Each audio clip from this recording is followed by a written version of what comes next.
या देवी सर्वभूतेषु लक्ष्मीरूपेण संस्थिता नमस्तस्यै नमस्तस्यै नमस्तस्यै नमो नमः।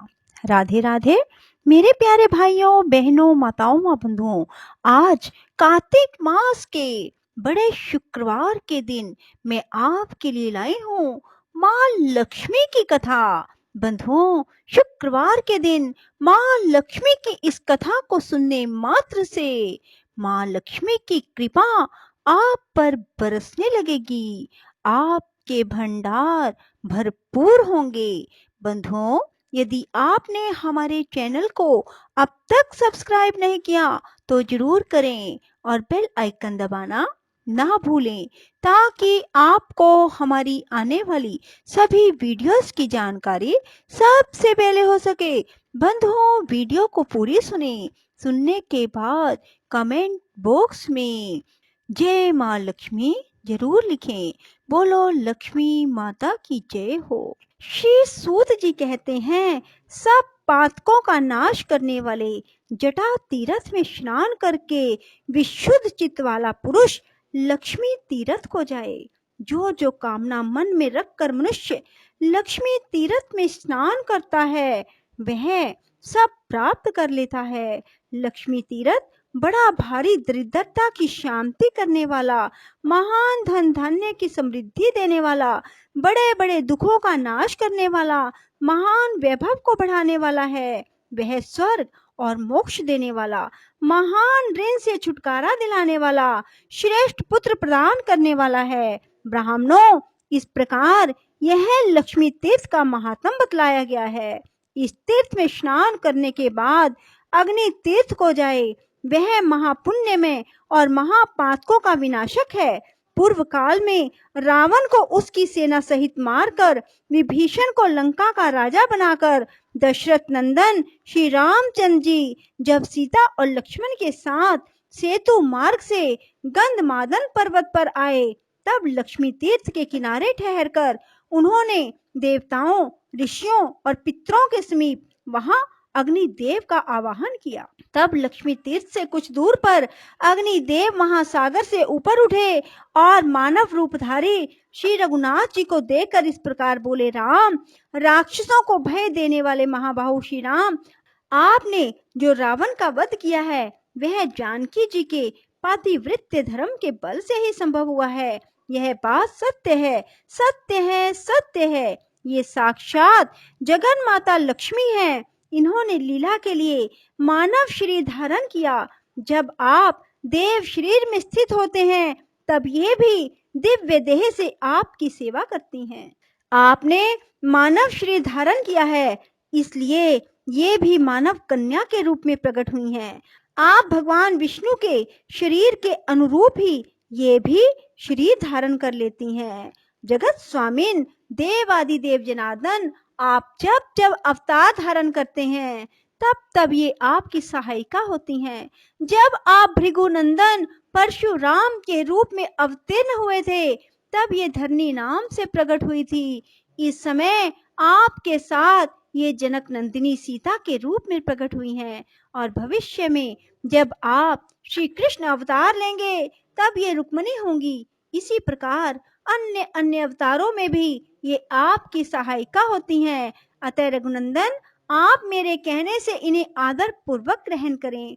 अग्नि का यह वचन सुनकर देवताओं और महर्षियों ने दशरथ नंदन श्री राम और जनक नंदिनी सीता की बार बार प्रशंसा की। श्री रामचंद्र जी ने अग्नि के साक्षी देने से परम निर्मल सती साध्वी सीता को ग्रहण किया। जिस स्थान पर अग्निदेव प्रकट हुए उसी को अग्नि तीर्थ समझो। अग्नि के प्रकट होने से ही उसका नाम अग्नि तीर्थ हुआ। उस मोक्षदायक तीर्थ में भक्ति पूर्वक स्नान करके मनुष्य उपवास पूर्वक वेद वेता ब्राह्मणों को भोजन कराए, उन्हें वस्त्र और धन दे। ऐसा करने से वह सब पापों से मुक्त हो भगवान विष्णु का सायुज्य प्राप्त कर लेता है। पूर्व काल की बात है, पाटलिपुत्र में पशुमान नामक एक वैश्य रहते थे।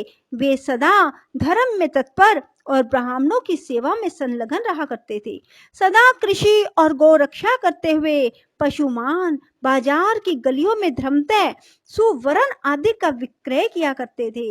उनकी 3 स्त्रियां थी जो सदा पति की सेवा में लगी रहती थी। उन तीनों स्त्रियों से सुपन्य आदि 8 पुत्र उत्पन्न हुए। वे जब 5 वर्ष के हो गए तब उन्हें कर्तव्य की शिक्षा दी जाने लगी।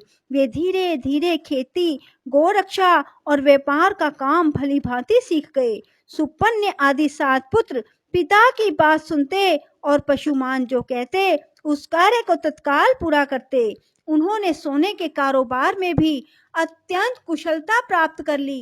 किंतु वैश्य का 8वां पुत्र दुष्पन्य बचपन से ही खोटे मार्ग पर चलने लगा। वह पिता की बात नहीं सुनता था। दुष्पन्य बाल्यकाल से ही बालकों को सताया करता था। पशुमान ने उसे दुष्कर्म परायण देखकर भी यह नादान है ऐसा कहकर उसकी उपेक्षा कर दी। तदंतर वैश्य के 8 पुत्र युवा अवस्था को प्राप्त हुए। 8वां पुत्र दुष्पन्य नगर के बालकों को दोनों हाथों में पकड़ लेता और कुआं, नदी या तालाब में फेंक देता। उसके इस दुष्ट चरित्र को कोई नहीं जानता था। जल में उनका शव देखकर लोग उनका संस्कार करते थे।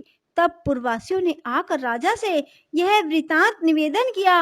उसका वचन सुनकर राजा ने ग्राम रक्षकों को बुलाया और आज्ञा दी, बालकों की मृत्यु का क्या कारण है इसका पता लगाओ। ग्राम रक्षक बालकों के मारे जाने के रहस्य का पता लगाने लगे, किंतु बहुत खोज करने पर भी उन्हें उन बाल घात का पता नहीं लगा।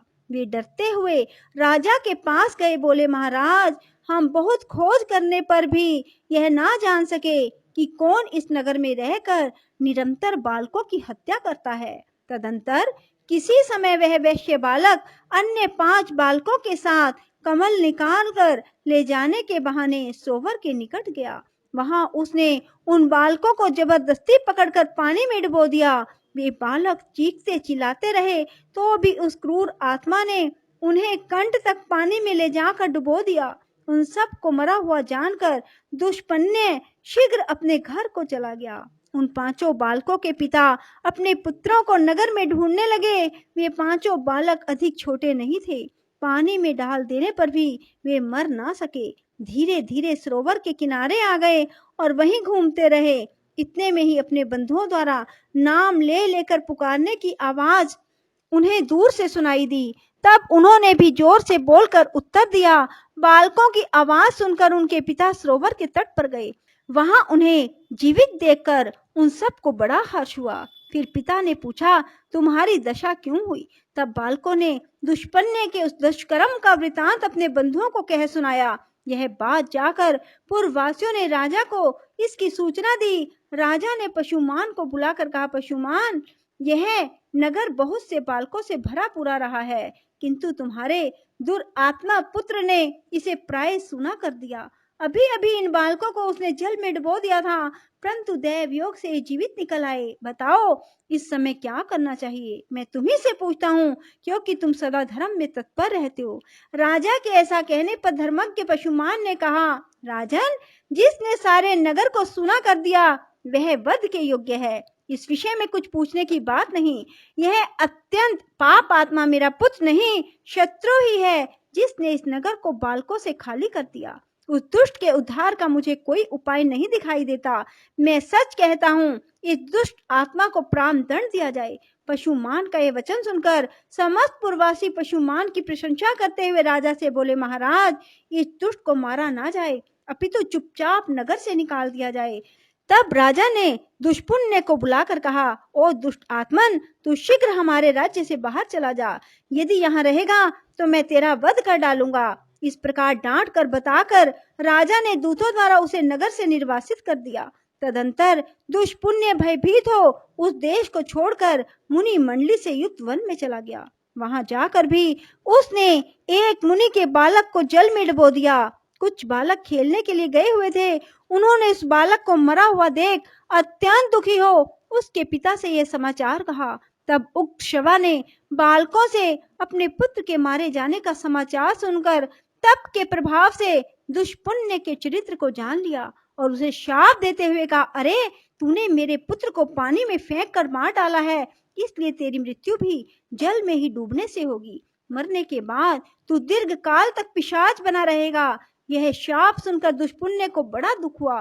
वह उस वन को छोड़कर सिंह आदि क्रूर जंतुओं से युक्त दूसरे भयंकर वन में चला गया।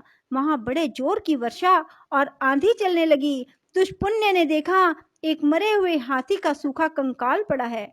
उस समय आंधी और प्रचंड वर्षा के कष्ट को ना सह सकने के कारण वह उस हाथी के पेट की गुफा में घुस गया। फिर बड़ी भारी वर्षा हुई। जल का महान प्रवाह हाथी के पेट में भी भर गया। हाथी का शव उस महाप्रवाह में बहते बहते समुद्र में चला गया। दुष्पुण्य उस जल में डूबकर क्षण भर में प्राणहीन हो गया। मृत्यु के बाद उसे पिशाच की योनि मिली। भूख प्यास से पीड़ित होकर वह भयानक रूपधारी पिशाच अनेक प्रकार के दुख सहता हुआ गहन वन में रहने लगा। एक वन से दूसरे वन में दौड़ता और कष्ट भोगता हुआ वह क्रमशः दंडक अरण्य में आया। वहां उसने उच्च स्वर से पुकार लगाई, हे तपस्वी महात्माओं, आप लोग बड़े कृपालु और सब प्राणियों के हित में तत्पर रहने वाले हैं। मैं दुख से अत्यंत पीड़ित हूँ, अतः मुझे अपनी दया दृष्टि से अनुग्रहित करें। पूर्व काल में मैं पाटलिपुत्र नगर में पशुमान का पुत्र दुष्पुण्य नामक वैश्य था। उस समय मैंने बहुत से बालकों की हत्या की। अब मैं पिशाच योनि को प्राप्त हुआ हूँ। भूख प्यास सहन करने की मुझ में शक्ति नहीं रह गई, अतः आप लोग कृपा करके मेरी रक्षा करें। तपोधनों, जिस प्रकार मैं पिशाच योनि से छूट जाऊं वैसा प्रयत्न करो। पिशाच का यह वचन सुनकर तपस्वी मुनियों ने महर्षि अगस्त्य जी से कहा, भगवान, इस पिशाच के उद्धार का कोई उपाय बताओ। तब अगस्त्य जी ने अपने प्रिय शिष्य सुतीक्ष्ण को बुलाकर कहा, वत्स सुतीक्ष्ण, तुम शीघ्र गंधमादन पर्वत पर चले जाओ। वहां सब पापों का नाश करने वाला महान अग्नि तीर्थ है। महामते, उस पिशाच के उद्धार के उद्देश्य से तुम उस तीर्थ में स्नान करो। अगस्त्य जी के ऐसा कहने पर सुतीक्ष्ण जी गंधमादन पर्वत पर चले गए और अग्नि तीर्थ में जाकर पिशाच के लिए स्नान का संकल्प करके वहां उन्होंने 3 दिन तक नियम पूर्वक स्नान किया। फिर रामनाथ आदि तीर्थों का सेवन और स्नान करके श्रेष्ठ ब्राह्मण सुतीक्ष्ण जी अपने आश्रम पर लौट आए। उस तीर्थ में स्नान के प्रभाव से वह पिशाच शीघ्र ही दिव्य देह को प्राप्त हुआ और सुतीक्ष्ण, अगस्त्य और अन्य तपोधनों को बार बार प्रणाम करके उनकी आज्ञा ले प्रसन्नता पूर्वक स्वर्गलोक को चला गया। बोलो लक्ष्मी माता की जय हो। राधे राधे। जय श्री कृष्णा। बंधुओं, यदि आपको हमारी वीडियो पसंद आए तो इसे लाइक करें और शेयर भी जरूर करें। धन्यवाद।